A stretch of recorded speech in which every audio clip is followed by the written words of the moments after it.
தேவ வார்த்தை ஐக்கியத்திற்கு நான் உங்களை வரவேற்கிறேன். நான் ஜெரல் சாண்டியாகோ. நீங்கள் கேட்டுக்கொண்டிருப்பது இயேசுவை அறிந்து கொள்ளுங்கள். இந்த ப்ரோக்ராம் முழுக்க ஆண்டவராகிய இயேசு கிறிஸ்துவை குறித்த ஒரு போதனை.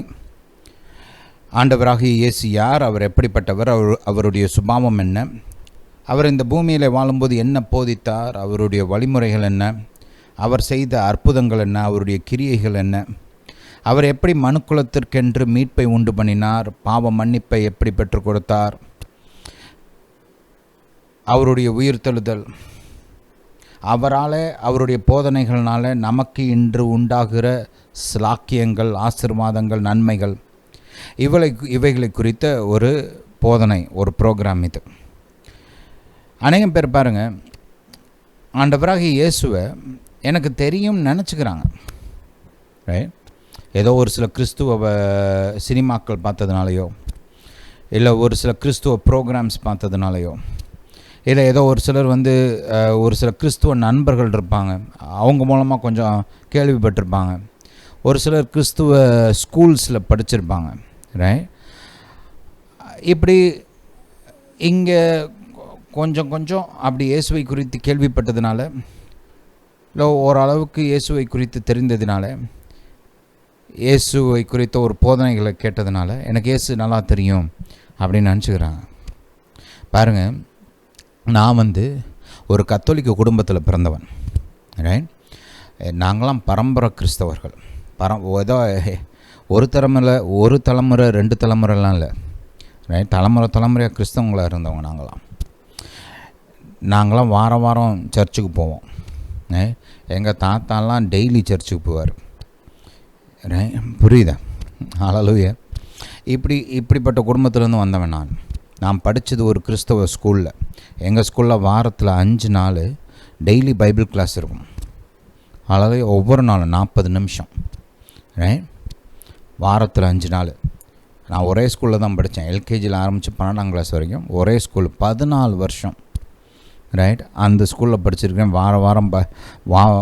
வாரத்தில் 5 நாள் பைபிளை குறித்து கேட்டிருக்கிறேன். ரைட்? அதனால் எனக்கு பைபிளை குறித்து ஒரு ஓவரால் நாலேஜ் இருந்துச்சு. நான் அதை வச்சுக்கிட்டு எனக்கு இயேசு நல்லா தெரியும்னு நினச்சிட்டு இருந்தேன். ஆனால் நான் ரட்சிக்கப்பட்டு பைபிளை நானாக படிக்கிற வரைக்கும், நானாக படிக்க ஆரம்பித்ததுக்கப்புறம் தான் தெரிஞ்சுது எனக்கு கிறிஸ்துவ குறித்தும் அவ்வளவா தெரியாமல் இருந்துச்சு, பைபிள் போதனைகளை குறித்தும் அவ்வளவா தெரியாமல் இருந்துச்சு. தெரியும் நினச்சேன், ஆனால் ஆக்சுவலாக தெரியலை. நானாக நினச்சிக்கிட்டேன் எனக்கு தெரியும் அப்படின்னு. புரியுதா? ஹல்லேலூயா. ஒரு கிறிஸ்துவ குடும்பத்தில் பிறந்து வளர்ந்து, ரைட், கிறிஸ்துவ ஒரு வாரம் சர்ச்சுக்கு போகிற ஒரு குடும்பத்தில் வளர்ந்த, ஒரு கிறிஸ்துவ ஸ்கூலில் படித்த எனக்கே, ரைட், இந்த நிலமைனா கிறிஸ்துவ குடும்பத்தில் பிறக்காதவங்க நிலமெல்லாம் யோசிச்சு பாருங்க. ரைட்? இன்றைக்கி கிறிஸ்தவர்கள் மத்தியும், கிறிஸ்தவர்கள் அப்படின்னு ஒரு சிலர்லாம் நம்ம சொல்லுவோம் இல்லையா, பேர் கிறிஸ்தவர்கள் அப்படின்னுவோம்.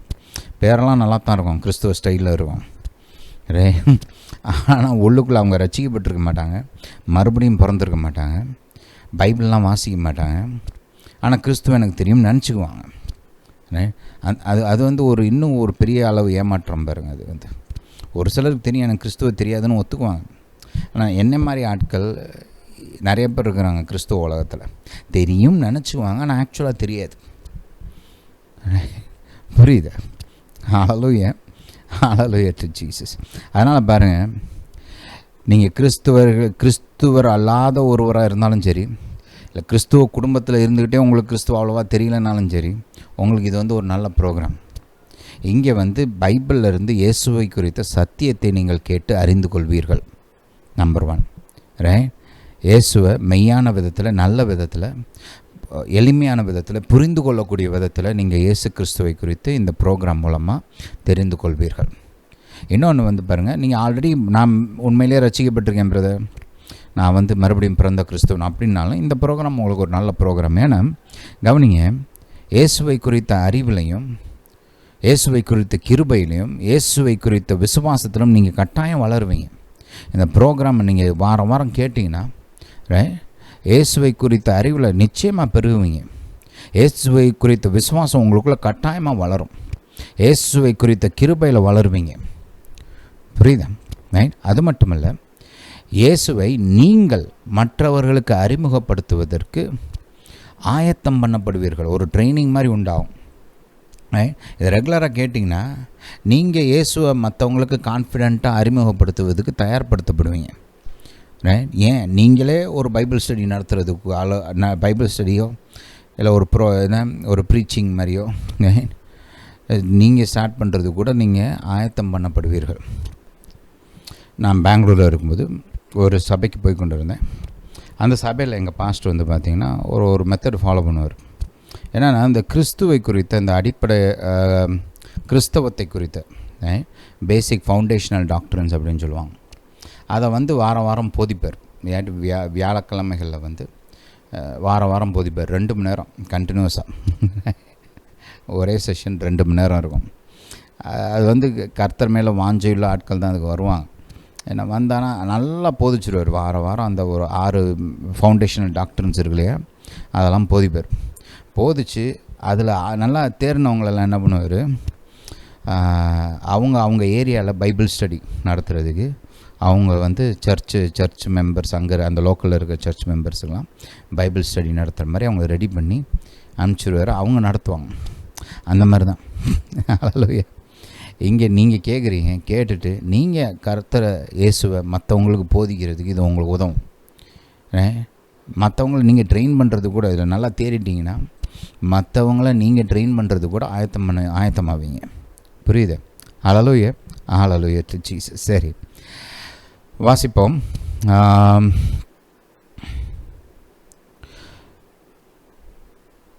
பிலிப்பியருக்கு எழுதப்பட்ட நிருபம். அல்லேலூயா. முதல்ல ஜெபிச்சிருவோம். பிதாவை, இயேசுவின் நாமத்தினால் வருகிறோம். தாப்பனே, நீர் பெரியவர், சர்வ வல்லவர், வானத்தையும் பூமியும் படைத்தவர், மாம்சமான யாவருக்கும் தேவன். பிதாவை, உம்மை நோக்கி பார்க்கிறோம்.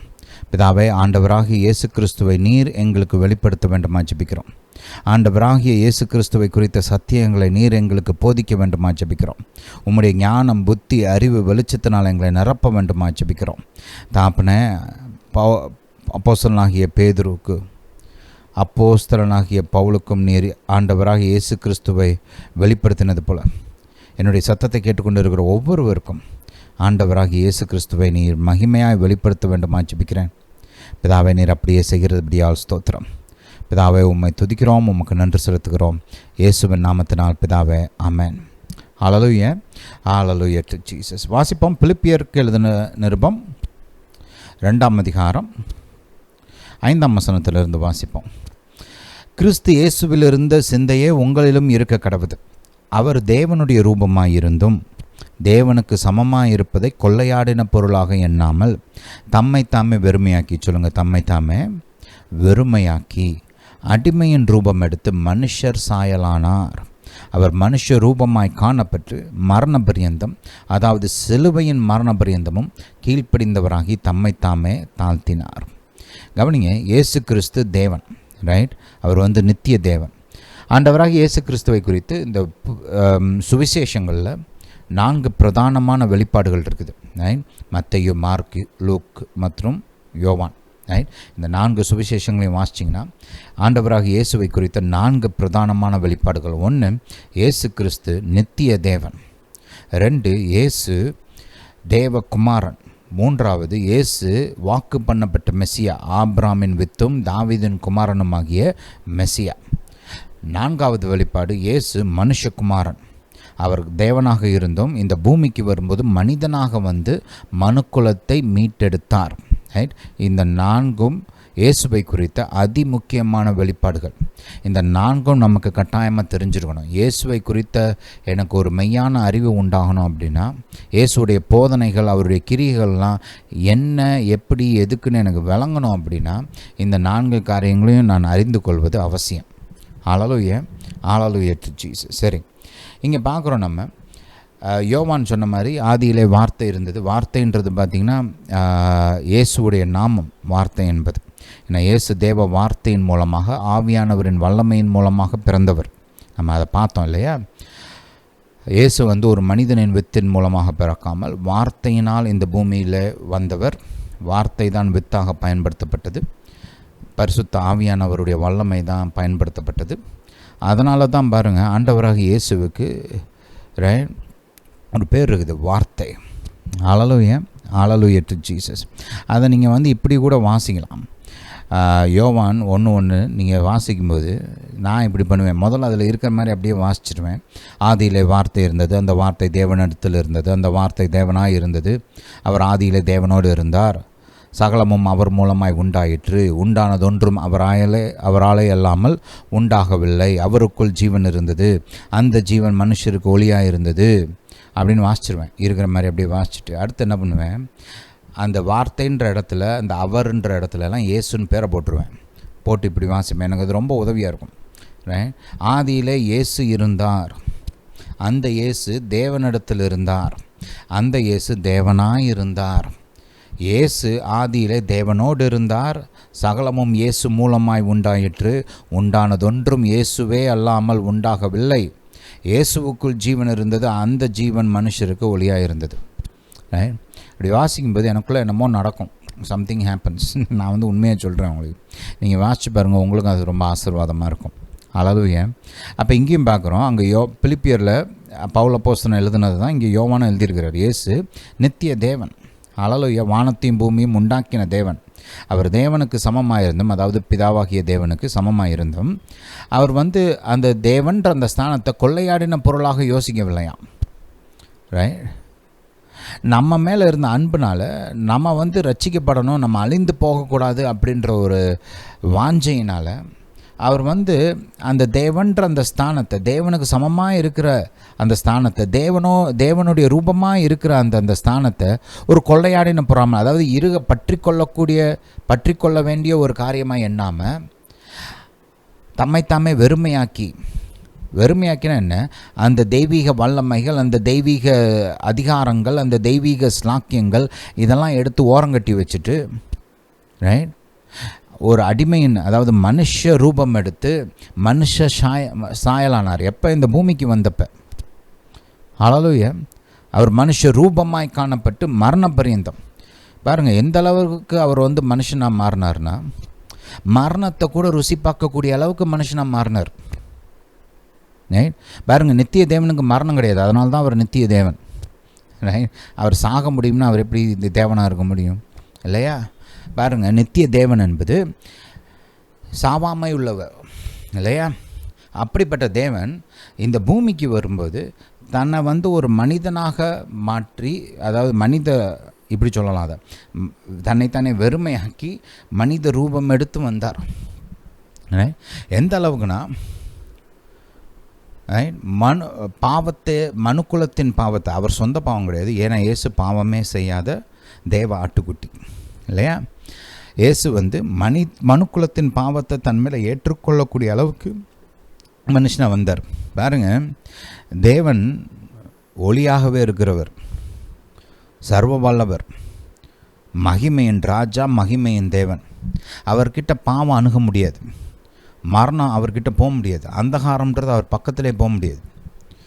இதெல்லாம் நம்ம போன வாரம் பார்த்தோம், லேசாக ரிவ்யூ பண்ணுறோம் உங்களுக்கு. அப்படிப்பட்ட தேவன் பாருங்கள், பாவத்தினால் தொடப்பட்டார், மனுக்குலத்தின் பாவத்தினால், அவருடைய சொந்த பாவம் கிடையாது. திரும்ப சொல்கிறேன், நம்முடைய பாவத்தை அவர் ஏற்றுக்கொண்டு நமக்காக, நம்முடைய சார்பாக மரணத்தை ருசி பார்த்தார். ஒரு நித்திய தேவன், சாவாமையுள்ளவர், ஒளியாகவே இருக்கிறவர், மகிமையின் ராஜா. பாவத்தினால் தொடப்படுறது, மரணத்தை ருசி பார்க்கிறதுன்றதெல்லாம் ஒரு தேவனுக்கு அதெல்லாம் நினச்சி கூட பார்க்க முடியாத ஒரு காரியம். ஆனால் கர்த்தராகிய இயேசு நமக்காக, நம்மேல வச்ச அன்புனால் நமக்காக நம்முடைய பாவத்தை சுமந்தார். மனுஷனுக்கு பாவக்கரன்றது பழகி போன ஒன்று. ஏன்னா அவன் இந்த பூமியில் பாவக்கரப்பட்டு இந்த பூமியில் இருக்கிறான், பாவம் அவனுக்கு தெரியும். நமக்கு அது பாவக்கரன்றது நம்ம பெருசாக படாது. ஆனால் மகிமையின் தேவனாக இருக்கும்போது பாவக்கரன்றது யோசித்து பார்க்க முடியாத ஒரு காரியம். ஆனால் அதை கூட நமக்காக இயேசு செஞ்சார். நம்முடைய பாவத்தை அவர் சுமந்தார், நம்முடைய சாபத்தை அவர் சுமந்தார். யோசிச்சு பாருங்கள், தேவர்களால் போற்றப்படுகிற, அதாவது வானதூதர்களால் போற்றப்படுகிற கிறிஸ்து, ஆராதிக்கப்படுகிற கிறிஸ்து, வானத்துக்கு மேலே சிங்காசனம் அமைத்து அமர்ந்திருக்கிற கிறிஸ்து. மரணம் அப்படின்றதெல்லாம், சாபம் அப்படின்றதெல்லாம் அதெல்லாம் அவர் பக்கத்திலே வரக்கூடாது இல்லையா? ஆனால் சாபத்தை ஏற்றுக்கொண்டார். நம்ம மேலே வர வேண்டிய சாபத்தை, நம்ம மேலே வர வேண்டிய மரணத்தை அவர் ஏற்றுக்கொண்டார். ஏன்? நீங்களும் நானும் ரட்சிக்கப்படணும், நீங்களும் நானும் நரகத்துக்கு போகக்கூடாது, நீங்களும் நானும் அழிந்து போகக்கூடாது என்ற ஆசையினால் ஏசப்பா அதை செஞ்சார். ஹல்லேலூயா, ஹல்லேலூயா டு ஜீசஸ். மரண பரியந்தம், அதாவது சிலுவையின் மரண பரியந்தம் கீழ்ப்படிந்தவராகி பாருங்கள், அவர் தான் கட்டளையை கொடுக்கிற தேவன். இந்த பூமியில் வந்து அந்த கட்டளைக்கு கீழ்ப்படுகிறவராக வாழ்ந்தார். புரியுதா? மனுஷனுக்கு கட்டளைகளை கொடுத்த தேவன் இந்த பூமிக்கு மனுஷனாக வந்து கட்டளைக்கு கீழ்ப்படிந்தவராக வாழ்ந்தான். கலாத்தியரில் வேதம் எப்படி போதிக்கிறது? வாசிப்போம். கலாத்தியர் 4ஆம் அதிகாரம், ஹல்லேலூயா, 5ஆம் வசனத்தை கவனிங்க. காலம் நிறைவேறின போது ஸ்திரீனிடத்தில் பிறந்தவரும் நியாயப்பிரமாணத்திற்கு கீழானவருமாகிய தம்முடைய குமாரனை தேவன் அனுப்பினார். இயேசு வந்து இந்த பூமியில் அந்த நியாயப்பிரமாணத்துக்கு அடியில் பிறந்தார். இயேசு எதுக்கு அடியில் பிறந்தார்? அந்த நியாயப்பிரமாணத்தை கொடுத்தவர் அவர். ஆனால் இயேசு நம்முடைய ரட்சிப்புக்காக அந்த நியாயப்பிரமாணத்துக்கு அடியில் ஒரு மனிதனாக பிறந்து அந்த நியாயப்பிரமாணத்திற்கு கீழ்ப்படுகிறவராக வாழ்ந்தார், தேவனுக்கு கீழ்ப்படுகிறவராக வாழ்ந்தார், நியாயப்பிரமாணத்தை நிறைவேற்றுகிறவராக வாழ்ந்தார், தேவ சித்தத்துக்கு தன்னை அர்ப்பணித்து கீழ்ப்படுகிறவராக வாழ்ந்து சிலுவை மரணத்துக்கு கூட ஒப்பு கொடுத்தார். உலகத்திலே கேவலமான ஒரு சாவுனா அது சிலுவை சாவு. அது மட்டும் இல்லை, ரொம்ப கொடூரமான சாவுனாலும் அந்த சிலுவை சாவு தான். அந்த மரணத்தை கூட அவர் ஏற்றுக்கொண்டார். உங்கள் மேலேயும் என் மேலேயும் இருந்த அன்பினால, இரக்கத்தினால. ஹல்லேலூயா, ஹல்லேலூயா டு ஜீசஸ். சரி, இன்றைக்கி நம்ம ஏன் இயேசு இப்படி மனிதனாக வந்தார்? அதுக்கு என்ன காரணம்? ரட்சிப்பு உண்டாகணும் அப்படின்றது அந்த காரணத்தை சொல்லிட்டேன். இருந்தாலும் அதுக்கு பின்னாடி இருக்கிற இன்னும் ஆழமான காரணங்கள், அடிப்படை காரணங்கள் என்ன அப்படின்றத இன்றைக்கி நான் உங்களுக்கு காண்பிக்க போகிறேன் பைபிளில் இருந்து. ரைட், இதை தெரிந்து கொள்வது முக்கியம். அடுத்த வாரம் இன்னும் வேறு ஒரு ஆங்கிளில் இயேசு ஏன் தேவகுமாரனாக இருந்தார், எப்படி இயேசு ஏன் மனுஷகுமாரனாக வந்தார், எப்படி மனுஷனுக்குமாரனாக வாழ்ந்தார் அப்படின்றத அடுத்த வாரம் நான் காமிக்க போகிறேன். இன்றைக்கி வந்து ஒரு சில அந்த காரணங்களை காமிக்க போகிறேன். அவர் ஏன் இந்த பூமிக்கு மனுஷனாக வரணும். ஓவர்வியூ சொல்லிட்டேன், நம்மளை மீட்பதற்காக அப்படின்னு இல்லையா? இன்றைக்கி இன்னும் கொஞ்சம் அதுக்கு அடியில் இருக்க இன்னும் கொஞ்சம் ஆழமான காரணங்களை போய் பார்ப்போம். ஹல்லேலூயா. வாசிப்போம். ரோமருக்கு எழுதப்பட்ட நிருபம் 5ஆம் அதிகாரம். இந்த ரோமர் 5ஆம் அதிகாரத்தையும் 1 கொரிந்தியர் 15ஆம் அதிகாரத்தையும் எடுத்து இன்றைக்கி வாசிங்க. கொஞ்சம் நல்ல ஜெபத்தோட நல்லா வாசிங்க. இதை குறித்த நல்ல டீப்பான போதனை இந்த 2 அதிகாரத்துலேயுமே கொடுக்கப்படுகிறது. ரோமர் 5, 1 கொரிந்தியர் 15. நல்லா ஜெபத்தோடு வாசிங்க. நல்லா உங்களுக்கு கர்த்தர் இன்னும் கொஞ்சம் நிறைய காரியங்களை வெளிப்படுத்துவார். ஹல்லேலூயா. சரி, இப்போ 12ஆம் வசனத்தை வாசிப்போம். இப்படியாக ஒரே மனுஷன் சொல்லும்போது இங்கே ஆதாமை குறித்து வேதம் போதிக்கிறது. ஒரே மனுஷனாலே, அதாவது ஆதாமினாலே பாவமும் பாவத்தினால் மரணமும் உலகத்திலே பிரவேசித்தது போலவும், ஹல்லேலூயா, எல்லா மனுஷரும் பாவம் செய்தபடியால் மரணம் எல்லாருக்கும் வந்தது போலவும் இதுவும் ஆயிற்று. இப்போ கவனிங்க, வேதம் இங்கே நமக்கு ஒரு வெளிப்பாடை கொடுக்குது. இந்த பூமியில் மரணத்தை இன்ட்ரடியூஸ் பண்ணது வந்து கர்த்தர் கிடையாது, பாவத்தையும் கர்த்தர் இன்ட்ரடியூஸ் பண்ணலை. இந்த பூமியில் மரணத்தையும் பாவத்தையும் கொண்டு வந்தது மனிதன் பாவம் செய்தான். அந்த பாவம்தான் பிசாசு, மரணம், சாபம், ரைட், கொடுமைகள், அழிவுகள், நாசங்கள், இதுக்கெல்லாம் வாசலை திறந்து விட்டது. நம்ம வந்து ஆபிரகாமை குறித்து பார்க்கும்போது எப்படி இயேசு ஆதாமின் வித்தாக இருக்கிறார், ஆபிரகாமின் வித்தாக இருக்கிறார் அப்படின்னு நம்ம பார்க்கும்போது இந்த காரியத்தை குறித்து கொஞ்சம் பேசினேன் இல்லையா? இன்றைக்கி இன்னும் கொஞ்சம் டீட்டெயிலாக பார்ப்போம். பாருங்கள், ஆதாமுடைய பாவம் பிசாசுக்கும் சாபத்திற்கும் மரணத்திற்கும் இந்த பூமியில் வாசலை திறந்து விட்டது அப்படின்னு அன்றைக்கி சொன்னேன். அதே போல் பாருங்கள், ஆபிரகாமின் கீழ்ப்படிதல் இயேசுடைய பிறப்பிற்கு வாசலை திறந்தது. இயேசுவின் மூலமாக நித்திய ஜீவன், பாவ மன்னிப்பு, ஆசீர்வாதம், நன்மைகள் இவைகளுக்கு வாசல் திறந்துச்சு அப்படின்னு அப்போ உங்களுக்கு சொன்னேன் இல்லையா? நம்ம அதெல்லாம் தியானித்தோம். அதே காரியத்தை பாருங்கள், ஆபிரகாமினால் முழுமையான மீட்பை உண்டு பண்ண முடியாது. ஏன்னா அவர் ஒரு மனிதன், பாவக்கரைப்பட்ட மனிதன். பழைய ஏற்பாட்டில் இருக்கிற எல்லா பெரிய பரிசுத்தவான்களுமே ஏதோ ஒரு விதத்தில் பாவம் செஞ்சுருக்கிறாங்க, பாவக்கரைப்பட்டிருக்குது. அதனால் அவங்களாலெல்லாம் மீட்பை உண்டு பண்ண முடியாது. இயேசுவால் மட்டும்தான் மனுக்குலத்திற்கு முழுமையான மீட்பை உண்டு பண்ண முடியும். ஏன்னா அவர் ஒருத்தர் தான் பாவக்கரையே படாமல் வாழ்ந்தவர், கர்த்தருக்கு முழுமையாக கீழ்ப்படிந்தவர், எந்த விதத்திலையும் ஒரு சின்ன அளவில் கூட பாவம் செய்யாமல் அப்பழுக்கற்றவராக, கரைபடியாதவராக வாழ்ந்தார். ஹல்லேலூயா. அப்போ பாருங்கள், ஆபிரகாமுடைய பாயிண்ட்டை திரும்ப நினைவூட்டுறேன். ஆபிரகாமுடைய கீழ்ப்படிதல் கிறிஸ்துவுடைய பிறப்பிற்கு வாசலை திறந்தது. ஆனால் கிறிஸ்துவுடைய கீழ்ப்படிதல் தான் மனுக்குலத்திற்கு மீட்பை உண்டு பண்ணினது. ஹல்லேலூயா, ஹல்லேலூயா டு ஜீசஸ். சரி, இந்த பாயிண்ட்டை மைண்டில் வச்சுக்கோங்க, தொடர்ந்து வாசிப்போம். ஹல்லேலூயா டு ஜீசஸ். 14ஆம் வசனத்திலிருந்து வாசிப்போம். அப்படி இருந்தும் மரணமானது ஆதாம் முதல் மோசே வரைக்கும் ஆதாமின் மீறுதலுக்கொப்பாய் பாவம் செய்யாதவர்களையும் ஆண்டு கொண்டது. அந்த ஆதாம் பின்பு வந்தவருக்கு முன்னடையாளமானவன். 15ஆம் வசனத்தை கவனிங்க. ஆனாலும் மீறுதலின் பலன் கிருபை வரத்தின் பலனுக்கு ஒப்பானதல்ல. இங்கே ஒரு கான்ட்ராஸ்ட்டை பவுல் அப்போஸ்தலன் கொடுக்கிறார். பரிசுத்த ஆவியானவர் பவுல் அப்போஸ்தலன் மூலமாக ஒரு கான்ட்ராஸ்ட் காமிக்கிறார். ஆதாமுடைய வீழ்ச்சியும் அதனால் உண்டான விளைவுகளும், இந்த பக்கம் இயேசுடைய கீழ்ப்படிதலும் அதனால் உண்டான விளைவுகளும். இது ரெண்டையும் கம்பேர் பண்ணி பேசுவார் இங்கே வர வசனங்கள் எல்லாம். அதை கொஞ்சம் பார்ப்போம். ரைட். அதனால தான் இங்கே சொல்கிறார், மீறுதலின் பலன் ஆதாமுடைய பாவத்தினால் உண்டான எஃபெக்ட், கிருபையின் வரத்தின் பலனுக்கு, அதாவது இயேசுடைய கீழ்ப்படிதல், இயேசு உண்டு பண்ணின அந்த மீட்பினால் உண்டான பலன், இது ரெண்டையும் கம்பேர் பண்ணுறாரு. அது ஆரம்பத்திலே சொல்கிறார், ரெண்டுக்கும் கம்பேரிசனே கிடையாது. ஏன்னா கிருபையினால், இயேசுடைய மீட்பினால் உண்டான அந்த பலன்கள் மிகவும் மகிமையானவைகள். அந்த மீறுதலினால், பாவத்தினால் உண்டான அந்த விளைவுகளுக்கும் அதுக்கும் ஒப்பே கிடையாது அப்படின்னு சொல்கிறார். ஆரம்பத்திலே சொல்லிவிட்டு அப்புறம் அந்த கம்பேரிசனை ஆரம்பிக்கிறார்.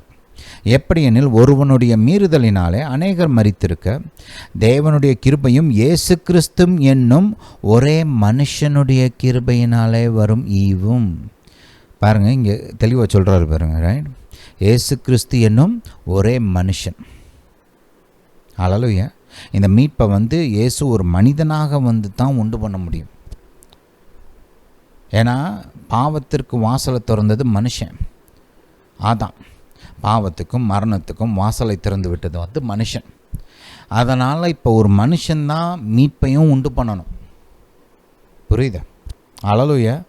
அதனால தான் பாருங்கள், கர்த்தர் தேவனாகவே இந்த பூமிக்குள்ளே வரலை.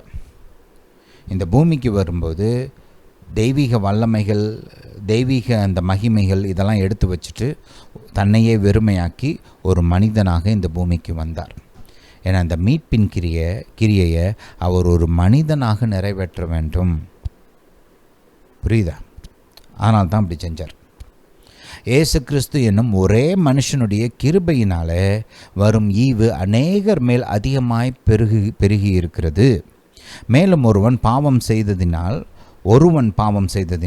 அதாவது ஆதாம் பாவம் செய்ததினால் உண்டான தீர்ப்பு தேவன் அருளும் ஈவுக்கு ஒப்பானதல்ல. மறுபடியும் அந்த கம்பேரிசனை பார்த்தீங்களா? அந்த தீர்ப்பு ஒரே குற்றத்து நிமித்தம், ஆதாமின் குற்றத்து நிமித்தம் ஆக்கினைக்கு ஏதுவாக இருந்தது. ஆதாமுடைய பாவம் ஆக்கினையை கொண்டு வந்துச்சு. கிருபை வரமோ அநேக குற்றங்களை நீக்கி நீதி விளங்கும் தீர்ப்புக்கு ஏதுவாக இருக்கிறது. இயேசுவினால் உண்டான இந்த நித்திய மீட்பு, அந்த பாவ மன்னிப்பு, இதெல்லாம் மனிதனுடைய அநேக குற்றங்களை நீக்கி போட்டுட்டு அவனுக்கு நீதி விளங்கும் தீர்ப்புக்கு, அதாவது கர்த்தர் இயேசுவின் மூலமாய் அவனுக்கு நீதிமான்ற அந்த ஸ்தானத்தை கொடுத்து நித்திய ஜீவனுக்கு ஏற்றவனா மாத்துறார் இல்லையா? ஹல்லேலூயா. 17ஆம் வசனத்தை கவனிங்க. அல்லாமலும் ஒருவனுடைய, அதாவது ஆதாமுடைய மீறுதலினாலே அந்த ஒருவன் மூலமாய் மரணம் ஆண்டு கொண்டிருக்க, கிருபையின் பரிபூரணத்தையும் நீதியாகிய ஈவின் பரிபூரணத்தையும் பெறுகிறவர்கள் இயேசு கிறிஸ்து என்னும் ஒருவராலே ஜீவனை அடைந்து ஆளுவார்கள் என்பது அதிக நிச்சயமாமே. இங்கே நம்ம மறுபடியும் பார்க்குறோம். ஆதாம் இயேசு, ஆதாம் இயேசு, ஆதாம் இயேசு, இந்த 2 பேருடைய கிரியைகள், அதனால் உண்டான பலன்களை இங்கே கம்பேரிசன் பண்ணுறாரு, கான்ட்ராஸ்ட் பண்ணுறாரு. ரைட்? ஏன்? ஏன்னா மனிதனுடைய வீழ்ச்சி ஆதாமுடைய பாவத்தினால் உண்டாச்சு. மனிதனுடைய வெற்றி, மனிதனுக்கு மீட்பு இயேசு கிறிஸ்து என்னும் மனிதன். ஹல்லேலூயா. அந்த பாயிண்ட்டுக்கு தான் இங்கே கொண்டு வந்து, அதை மறந்துடக்கூடாது. இயேசு கிறிஸ்து என்னும் மனிதனால் மனுக்குலம் மொத்தத்துக்கும் பாவ மன்னிப்பு, மீட்பு, வெற்றி உண்டாச்சு. ஹல்லேலூயா. இயேசு கிறிஸ்து இதை ஒரு மனுஷனாக செஞ்சார். அதை ஞாபகம் வச்சுக்கணும். இதை செய்கிறதுக்கு தான் மனுஷனாக வந்தார். மூல காரணமே இதுதான். மீட்பை மனிதன் தான் உண்டு பண்ணணும். ஒரு மனிதன் தான் இதை செய்யணும். மனிதன் பாவத்தின் மூலமாக மரணம், பிசாசுக்கு வாசலை திறந்தது மாதிரி இந்த உயிர்த்தெழுதல், நித்திய ஜீவன், பாவ மன்னிப்பு, நரகத்திலிருந்து தப்புறது, நரகத்திலிருந்து மீட்கப்படுவது, இது எல்லாமே மனுஷனால் தான் நடப்பிக்கப்படணும். அதனால தான் இயேசு கிறிஸ்து இந்த பூமிக்கு வரும்போது மனிதனாக வந்தார். ஏன் அவர் மனிதன் வரணும்? வேறு மனுஷன் ஏன் வரல? வேறு மனுஷனால் செய்ய முடியாது. வேறு மனுஷன் எல்லாமே பிறக்கும் போதே பாவக்கரையோடு பிறக்கிறான். ஏன்னா ஆதாமுடைய அந்த பாவ சுபாவம் ஆதாமின் வித்து மூலமாக ஒவ்வொரு மனுஷனும் கடத்தப்படுது. பிறக்கும் போதே பாவ சுபாவத்தோடு பிறகுறான். ஏதோ ஒரு வகையில் பாவம் செய்கிறான். பைபிளில் இருக்கிற எல்லா பெரிய பரிசுத்தவான்களை கூட பாருங்கள், ஆபிரகாம், மோசே, தாவீது, யாரை பார்த்தீங்கன்னாலும் எல்லாருமே ஏதோ ஒரு வகையில் பாவத்தை செய்கிறாங்க. அவங்களால மீட்பை உண்டு பண்ண முடியாது. பரத்திலிருந்து வந்த மனுஷகுமாரனாகிய இயேசுவினால் மட்டும்தான் பாவக்கரை படியாமல் வாழ முடியும். அவரால் மட்டும்தான் மீட்பையும் உண்டு பண்ண முடியும். ஹல்லேலூயா. இந்த பாயிண்ட்டை மைண்டில் வச்சுக்கோங்க. தொடர்ந்து வாசிப்போம். ஆகையால் ஒரே மீறுதலினாலே, மறுபடியும் பாருங்கள், அந்த ஆதாமுடைய அந்த ஒரே மீறுதலினாலே எல்லா மனுஷருக்கும் ஆக்கினைக்கு ஏதுவான தீர்ப்பு உண்டானது போல, ஒரே நீதியினாலே எல்லா மனுஷருக்கும் ஜீவனை அளிக்கும் நீதிக்கு ஏதுவான தீர்ப்பு உண்டாயிற்று. ஆதாம் மூலமாக ஆக்கினை உண்டாச்சு, இயேசுவின் மூலமாக நித்திய ஜீவனும் பாவ மன்னிப்பும் உண்டாச்சு. அன்றியும் ஒரே மனுஷனுடைய கீழ்ப்படியாமையினாலே அநேகர் பாவிகளாக்கப்பட்டது போல ஒருவருடைய கீழ்ப்படிதலினாலே அநேகர் நீதிமான்களாக்கப்படுவார்கள். இதுக்காகத்தான் இயேசு மனுஷனாக அந்த நியாயப்பிரமாணத்துக்கு கீழ்ப்படுகிறவராக பிறந்தார். ஹல்லேலூயா. முற்றுமாய் கீழ்ப்படிந்தார்னு பார்த்தோம் இல்லையா? இப்படி ரட்சிப்பை உண்டாக்குறதுக்கு தான் அவர் மனுஷனாக முற்றுமாய் கர்த்தருக்கு கீழ்ப்படுகிறவராக வாழ்ந்தார். ஏன்னா அப்படி வாழ்ந்தால் தான் மீட்பை உண்டு பண்ண முடியும். ஹல்லேலூயா. சரி, 1 கொரிந்தியர் 15ஆம் அதிகாரத்துக்கு போங்க. 1 கொரிந்தியர் 15. இங்கே பார்த்தோம்னா, சரி, 12ஆம் வசனத்திலேருந்தே வாசிப்போம். கிறிஸ்து மரித்தோரிலிருந்து எழுந்தார் என்று பிரசங்கிக்கப்பட்டிருக்க மரித்தோரின் உயிர்த்தெழுதல் இல்லை என்று உங்களில் சிலர் எப்படி சொல்லலாம்? இது பார்த்திங்கன்னா, இந்த கொரிந்திய சபையில் ஒரு சிலர் இந்த உயிர்த்தெழுதலை குறித்து தவறாக போதிக்கிறாங்க. அதை திருத்தும் வகையில் தான் இந்த வேத பகுதியை அவர் அந்த நிருபத்தில் எழுதியிருக்கிறார். ரைட்? இந்த மாதிரி தவறான போதையெல்லாம் எடுத்து போடணும், ரைட், அப்படின்னு சொல்லிட்டு பவுல் அப்போஸ்தலன் இந்த போதனையை கொடுக்குறார். அப்படி கொடுக்கும்போது பாருங்க, அவர் ஒரு கேள்வி கேட்குறாரு பாருங்க, ஒரு ஆச்சரியமான கேள்வி. கிறிஸ்து மரித்தோரிலிருந்து எழுந்தார் என்று பிரசங்கிக்கப்பட்டிருக்க மரித்தோரின் உயிர்த்தெழுதல் இல்லை என்று உங்களில் சிலர் எப்படி சொல்லலாம்? கிறிஸ்துவுடைய உயிர்த்தெழுதலுக்கும் மனுஷனுடைய உயிர்த்தெழுதலுக்கும் கனெக்ஷன் இங்கே காமிக்கிறார். அவர் சொல்கிறத பார்த்திங்கன்னா, மனுஷனுக்கு உயிர்த்தெழுதல்ன்ற ஒரு காரியம் இருக்கிறதுனால தான் கிறிஸ்து உயிர்த்தெழுந்தார் அப்படின்னு சொல்கிறார். இதை நம்ம இப்போ வாசிக்க போகிறோம். இதுக்கப்புறம் இருக்க வசனங்களில் இன்னும் நல்லா விளங்கும். அடுத்த வசனத்தை பாருங்கள். மரித்தோரின் உயிர்த்தெழுதல் இல்லாவிட்டால் கிறிஸ்துவும் எழுந்திருக்கவில்லையே. இப்போ நல்லா தெளிவாக சொல்கிறாரா? ரைட்? அப்போ பாருங்கள், கிறிஸ்து இந்த பூமிக்கு மனிதனாக வந்தார் என்பதற்கு இது ஒரு சூப்பர் ஒரு எடுத்துக்காட்டு இல்லையா? ஏன்னா மனிதனுக்கு உயிர்த்தெழுதல்ன்ற சாக்கியம் இருக்கிறதுனால தான் கிறிஸ்து உயிரோடு எழுப்பப்பட்டார் அப்படின்னு இங்கே தெளிவாக சொல்கிறார். பாருங்கள், கிறிஸ்து தேவன்றதுனால உயிரோடு எழுந்தார் அப்படின்னா இந்த போதனையே தப்பு இல்லையா? அவர் இந்த போதனையை அவர் எடுத்து காமிக்கிறார். மனுஷனுக்கு உயிர்த்தெழுதல்ன்ற ஒரு காரியத்தை கர்த்தர் வச்சிருக்கிறதுனால தான் கிறிஸ்து உயிரோடு எழுப்பப்பட்டார் அப்படின்னு இங்கே பவுல் அப்போஸ்தலன் தெளிவாக சொல்கிறார். மரித்தோரின், அதாவது மனுஷருக்கு மரித்தோரின் உயிர்த்தெழுதல் இல்லாவிட்டால் கிறிஸ்துவும் எழுந்திருக்கவில்லையே. ஹல்லேலூயா. சரி, 14ஆம் வசனத்தை கவனிங்க. கிறிஸ்து எழுந்திருக்கவில்லை என்றால் எங்கள் பிரசங்கமும் விருதா, உங்கள் விசுவாசமும் விருதா. மரித்தோர் உயிர்த்தெழாவிட்டால், அதாவது மனுஷர்களில் மரித்தோர் உயிர்த்தெழாவிட்டால் தேவன் எழுப்பாத கிறிஸ்துவை அவர் எழுப்பினார் என்று நாங்கள் தேவனை குறித்து சாட்சி சொன்னதினாலே தேவனுக்கு பொய் சாட்சி சொல்லுகிறவர்களாகவும் காணப்படுவோமே. அந்த லிங்க்கை ரொம்ப ஸ்ட்ராங்காக எஸ்டாப்ளிஷ் பண்ணுறது இல்லையா? 16ஆம் வசனத்தை கவனிங்க. மரித்தோர், அதாவது மனுஷரில் மரித்தோர் உயிர்த்தெழாவிட்டால் கிறிஸ்துவும் எழுந்திருக்கவில்லை. என்ன அர்த்தம்? கிறிஸ்து இந்த பூமிக்கு மனிதனாக வந்தார். மனிதனாக வந்ததுனால மனுஷனுக்கு உயிர்த்தெழுதல் இருந்தால் மட்டும்தான் கிறிஸ்துவும் உயிரோடு எழுப்பப்பட முடியும். புரியுதா? ஹல்லேலூயா, ஹல்லேலூயா டு ஜீசஸ். சரி, இந்த பாயிண்ட்டை மைண்டில் வச்சுக்கோங்க. ஹல்லேலூயா டு ஜீசஸ். இதே அதிகாரத்தில் 45ஆம் வசனத்துக்கு போங்க. நிறைய காரியங்கள் இருக்குது, அதெல்லாம் நீங்கள் படிங்க. நான் இந்த 45ஆம் வசனத்துக்கு போகலாம் இப்போ. ஹல்லேலூயா. அந்தபடியே முந்தின மனுஷனாகிய, முந்தினதுன்னா இது முதல் மனுஷனாகியன்னு போட்டிருக்கணும். தமிழில் இந்த ஃபஸ்ட்டுன்றதுக்கு நம்ம அந்த காலத்து பாஷையில் முந்தின மனுஷன் அப்படின்னு போட்டாங்க. முந்தின மனுஷனா நம்மளுக்கு அது மைண்டில் ரெஜிஸ்டரே ஆகிறது இல்லை இல்லையா? முதல் மனுஷன் சொல்லியிருந்தால் நல்லா அது நம்மளுக்கு பதியும். ஃபஸ்ட்டு, முதல்னா ஃபஸ்ட்டு மனுஷன், ஃபஸ்ட்டு மேன், ரைட்? அந்தபடியே முதல் மனுஷனாகிய ஆதாம் ஜீவ ஆத்மானான் என்று எழுதியிருக்கிறது. பிந்தின ஆதாம் உயிர்ப்பிக்கிற ஆவியானவர். இந்த பூமியில் 2 பேர் மட்டும்தான் தேவனால் டைரெக்டாக ஒரு தகப்பனுடைய வித்து இல்லாமல் உருவாக்கப்பட்டவங்க. மற்ற எல்லா மனிதர்களுமே பார்த்திங்கன்னா இந்த பூமியில் ஒரு ஆணுடைய வித்தின் மூலமாக பிறந்தாங்க. ஆனால் ஆதாமும் இயேசுவும் மட்டும்தான் ஒரு தகப்பனுடைய, ஒரு ஆணுடைய வித்து இல்லாமல் பூமியில் பிறந்தவர்கள், ரைட்? ஆதாமை கர்த்தர் டைரெக்டாக உருவாக்குனார். இயேசு இந்த பூமிக்கு வரும்போது ஒரு தாப்பனுடைய வித்தினால் உருவாக்கப்படவில்லை, தேவ வார்த்தையின் மூலமாகவும் தேவனுடைய வல்லமையினாலும் அதாவது பூமிக்கு அனுப்பப்பட்டார். ஒரு பிள்ளையாக மரியாளின் மூலமாக அனுப்பப்பட்டார். ஹல்லேலூயா. சரி, அதை பாயிண்ட்டை மைண்டில் வச்சுக்கோங்க. 46. ஆகிலும் ஆவிக்குரிய சரீரம் முந்தினதல்ல, ஜீவ சரீரமே முந்தினது இல்லையா? மனுஷனுக்கு இயற்கையான சரீரம் தான் கொடுக்கப்படுகிறது. இப்போ நம்ம சரீரம்லாம் இயற்கையான சரீரம், ஆவிக்குரிய சரீரம் கிடையாது.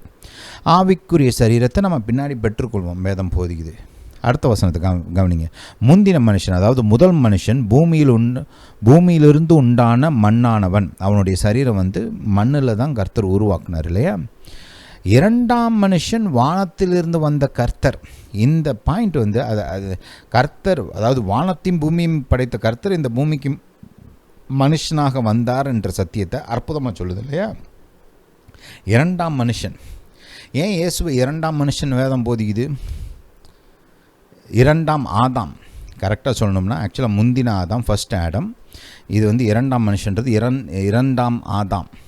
ஏன் இயேசுவை இரண்டாம் ஆதாம்? நான் ஏற்கனவே சொன்ன மாதிரி இயேசு டைரெக்டாக பிதாவினால் உருவாக்கப்பட்டவர், ஆதாமை போலவே, ரைட்? ஏன்னா ஆதாமுக்கும் தாப்பன் கிடையாது. ஆணுடைய வித்தினால் உருவாக்கப்பட்டவன் அல்ல, தேவனால் நேரடியாக உருவாக்கப்பட்டவன். அதே போல தான் இயேசுவும் தேவ வார்த்தையினாலே, தேவனுடைய வல்லமையினாலே உருவாக்கப்பட்டவர். நம்ம இயேசுடைய பிறப்பு குறித்து பார்க்கும்போது, தேவகுமாரன்ற போதனை பார்க்கும்போது அதெல்லாம் நம்ம ஆல்ரெடி பார்த்தோம் இல்லையா? சரி, ஹல்லேலூயா. அப்போ இது எவ்வளோ அழகாக சொல்லுது பாருங்கள். இரண்டாம் ஆதாமாகிய இயேசு, இரண்டாம் ஆதாம் வானத்திலிருந்து வந்த கர்த்தர். ஹல்லேலூயா, ஹல்லேலூயா டு ஜீசஸ். அப்போ இந்த வசனங்கள் எல்லாமே நமக்கு என்ன காமிக்குது? பரலோக தேவன் இந்த பூமிக்கு வரும்போது ஒரு மனிதனாக வந்தார். மனிதனாக அப்பழுக்கற்ற பாவக்கரையற்ற ஒரு வாழ்க்கையை வாழ்ந்து மனிதனுக்கு மீட்பை உண்டு பண்ணினார். இந்த சத்தியத்தை நமக்கு அழகாக எடுத்து காண்பிக்குது இல்லையா? ஹல்லேலூயா, ஹல்லேலூயா டு ஜீசஸ். கடைசியாக ஒரு வசனத்தை பார்ப்போம். 1 தீமோத்தேயு 2 அதிகாரம். 1 தீமோத்தேயு 2 அதிகாரம். இந்த போதனை பார்த்திங்கன்னா முதல் வசனத்துலேருந்தே பார்த்தோம்னா, இங்கே கர்த்தர் இன்றைக்கு இருக்கிற அரசாங்க, அதாவது நம்முடைய தலைவர்கள், அரசாங்க அதிகாரிகள், இவங்களுக்காகலாம் ஜெபம் பண்ணணும் அப்படின்னு கர்த்தர் சொல்கிறார். ஏன்னா அவங்களுக்கெல்லாம் ஜெபம் பண்ணும்போது தான் கிறிஸ்தவர்களாகிய நாம் பக்தியோடும் நல்லொழுக்கத்தோடும் கலகம் இல்லாமல் ஒரு நல்ல அமைதலுள்ள வாழ்க்கை வாழ முடியும். அது மட்டும் இல்லாமல் அப்போ தான் நம்ம சுவிசேஷத்தை பிரசங்கிக்கவும் முடியும் அப்படின்னு சொல்லி கர்த்தர் இங்கே நமக்கு தலைவர்களுக்காகவும் அதிகாரிகளுக்காகவும் ஜெபிக்கணும்னு சொல்லி கொடுக்குறார். அந்த போதனையில் இங்கே 3ஆம் வசனத்திலிருந்து வாசிப்போம். ஒரு அற்புதமான ஒரு வெளிப்பாடு இருக்குது. நம்முடைய இரட்சகராகிய தேவனுக்கு முன்பாக அதாவது இந்த தலைவர்களுக்காக அதிகாரிகளுக்காக ஏறெடுக்கப்படுகிற அந்த ஜெபம் நன்மையும் பிரியமுமாய் இருக்கிறது. ஏன்? எல்லா மனுஷரும் ரட்சிக்கப்படவும் சத்தியத்தை அறிகிற அறிவை அடையவும் அவர் சித்தமுள்ளவராக இருக்கிறார். தேவன் ஒருவரே, ஹல்லேலூயா, பிதாவாகிய தேவன் ஒருவரே, தேவனுக்கும் மனுஷருக்கும் மத்தியஸ்தரும் ஒருவரே. பிதாவாகிய தேவனுக்கும் மனிதனுக்கும் மத்தியஸ்தர் ஒருவரே, எல்லாரையும் மீட்கும் பொருளாக தம்மையே ஒப்பு கொடுத்த, கவனிங்க, மனுஷனாகிய கிறிஸ்து இயேசு அவரே. ஹல்லேலூயா. அப்போ இயேசு ஏன் மனுஷனாக இங்கே வந்தார்? எல்லா மனிதரையும் மீட்கும் பொருளாக தம்மையே ஒப்பு கொடுப்பதற்காக மனுஷனாக வந்தார். ஹல்லேலூயா, ஹல்லேலூயா டு ஜீசஸ். சரி, அடுத்த வாரம் இன்னும் இந்த இயேசு மனுஷகுமாரன்ற காரியத்தை குறித்து இன்னொரு ஆங்கிளில் இருந்து நம்ம பார்க்க போகிறோம். அதையும் கட்டாயமாக தொடர்ந்து கேளுங்க, மிகவும் ஆசீர்வாதமாக இருக்கும். இன்றைக்கி ஆண்டவராகிய இயேசுவை இன்னும் உங்களுடைய சொந்த கர்த்தராக இரட்சகராக ஏற்றுக்கொள்ளாதவர்களுக்காக நான் ஜெபிக்க விரும்புகிறேன். பாருங்கள், இயேசு தேவன் தான், வானத்தையும் பூமியும் படைத்த தேவன், ரைட்? அவர் நீங்கள் நம்பினாலும் நம்பாட்டினாலும் அவர் தேவன் தான், அதில் ஒன்றும் மாற்றம் கிடையாது. ஆனால் அவரை உங்களுடைய சொந்த கர்த்தராக, உங்களுடைய சொந்த இரட்சகராக நீங்கள் ஏற்றுக்கொள்ளும் போது தான் அவருடைய ஆசீர்வாதம், நன்மைகள், நித்திய ஜீவன், பாவ மன்னிப்பு இதெல்லாம் உங்களுக்கு கிடைக்கும். ஹல்லேலூயா. அதனால தான் பாருங்கள், நாம் இயேசுவை ஏற்றுக்கொள்ள வேண்டும். நம்முடைய சொந்த கர்த்தராக, நம்முடைய சொந்த இரட்சகராக நாம் ஏற்றுக்கொள்ள வேண்டும். ஜெபிப்போம்மா. இது நீங்கள் இருதயத்திலிருந்து விரும்பி செய்யணும். இது ஏதோ ஒரு மந்திரம் கிடையாது, மனப்பாடம் பண்ணி ஒப்பிக்கிற காரியம் கிடையாது. இதை நீங்கள் இருதயத்திலிருந்து எனக்கு இயேசு வேண்டும் அப்படின்னு முடிவெடுத்து ஏற்றுக்கொள்ள வேண்டும். அப்படி அந்த விதத்தில் இந்த ஜெபத்தை செய்யும்போது தான் இது உங்களுக்கு ஒர்க் ஆகும். ஹல்லேலூயா. நான் ஜெபிக்கிறேன், என்னோடு சேர்ந்து நீங்களும் அதை ரிப்பீட் பண்ணி ஜெபிங்க. ரைட்? ஹல்லேலூயா. பிதாவே, இயேசுவின் நாமத்தினால் வருகிறேன். பிதாவே, என் மீது இவ்வளவாய் அன்பு கூர்ந்து உம்முடைய ஒரே குமாரனாகிய இயேசுவை இந்த பூமிக்கு அனுப்பினீரே, ஸ்தோத்திரம். நான் நித்திய ஜீவனை அடையும் பொருட்டு, நான் அழியாதபடிக்கு எனக்காக இயேசுவை நீர் அனுப்பினீரே, ஸ்தோத்திரம். இயேசு தேவகுமாரன் என்பதை நான் விசுவாசிக்கிறேன். இயேசு நீர் அனுப்பின மெசியா என்பதை நான் விசுவாசிக்கிறேன். இயேசுவின் இரத்தம் என்னுடைய பாவங்களை கழுவும் என்பதை நான் விசுவாசிக்கிறேன். இப்பொழுது நான் இயேசுவை என்னுடைய சொந்த கர்த்தராக, என்னுடைய சொந்த இரட்சகராக ஏற்றுக்கொள்கிறேன். இப்பொழுது நான் இயேசுவை என் நாவினாலே அறிக்கை செய்கிறேன். இயேசுவே என்னுடைய கர்த்தர், இயேசுவே என்னுடைய இரட்சகர். ஹல்லேலூயா டு ஜீசஸ். பிதாவே, உம்முடைய வார்த்தையின்படி இப்பொழுது நான் ரட்சிக்கப்பட்டபடியால் ஸ்தோத்திரம். பிதாவே, நீர் என்னை உம்முடைய பிள்ளையாக மாற்றினபடியால் ஸ்தோத்திரம். பிதாவே, உம்முடைய குடும்பத்தானாக நீர் என்னை ஏற்றுக்கொண்டபடியால் ஸ்தோத்திரம். பிதாவே, இனி நீர் என்னை வழி நடத்த வேண்டுமா ஜெபிக்கிறேன். உம்முடைய பாதைகளை எனக்கு வெளிப்படுத்த வேண்டுமா ஜெபிக்கிறேன். பிதாவே, நல்ல ஒரு சபைக்கு நீர் என்னை வழி நடத்த வேண்டுமா ஜெபிக்கிறேன். பைபிளை நன்றாக போதிக்கிற ஒரு சபைக்கு நீர் என்னை வழி நடத்த வேண்டுமா ஜெபிக்கிறேன். பிதாவே, நீர் அப்படியே செய்கிறபடியால் ஸ்தோத்திரம். இயேசுவின் நாமத்தினால் பிதாவே, ஆமென். இந்த ஜெபத்தை நீங்கள் உங்கள் இருதயத்திலேருந்து செஞ்சிங்கன்னா நீங்கள் இப்போ ரட்சிக்கப்பட்டிருக்கிறீங்க, தேவனுடைய பிள்ளையாக மாறி இருக்கிறீங்க. ஒவ்வொரு நாளும் பைபிளை படிக்கணும். நீங்கள் டெய்லி பைபிள் படிங்க. பழைய ஏற்பாட்டையும் படிக்கணும், புதிய ஏற்பாட்டையும் படிக்கணும். ரைட்? கட்டாயமாக டெய்லி பைபிள் வாசிங்க. ஏன்னா பைபிள் படிக்காமல் கிறிஸ்துவ வாழ்க்கை வாழவே முடியாது. ஹல்லேலூயா. அடுத்து கவனிங்க, அனுதினமும் பரலோக பிதாவிடத்தில் இயேசுவின் நாமத்தினால ஜெபிங்க. டெய்லி ஜெபிங்க. ரைட்? உங்கள் வாழ்க்கையை குறித்து பேசுங்க. உங்களுடைய ஆசைகள், வாஞ்சைகள், கனவுகள் எல்லாம் குறிச்செல்லாம் பேசுங்க. உங்கள் வாழ்க்கையில் தேவைப்படுகிற காரியங்கள், நடக்க வேண்டிய விஷயங்கள், நீங்கள் சாதிக்க வேண்டிய காரியங்கள், ரைட்? வேலையில், குடும்பத்தில் ஏற்படுகிற பிரச்சனைகள், இவைகளை குறித்தெல்லாம் கர்த்தரிடத்தில் பேசுங்க. ரைட்? அதே மாதிரி பாருங்கள், உங்கள் குடும்பத்தை குறித்து பேசுங்க, பிள்ளைகளை குறித்து பேசுங்க. ரைட்? நீங்கள் உங்களுடைய பொருளாதார தேவைகள், இல்லை ஏதாவது வியாதியிலிருந்து சுகம், எதுனாலும் ரைட், கர்த்தர்கிட்ட பேசுங்க, கர்த்தர்கிட்ட உதவி கேளுங்க. நிச்சயமாகவே அவர் உங்களுக்கு உதவி செய்வார். ஹல்லேலூயா. அது மட்டுமல்ல, பாருங்கள்,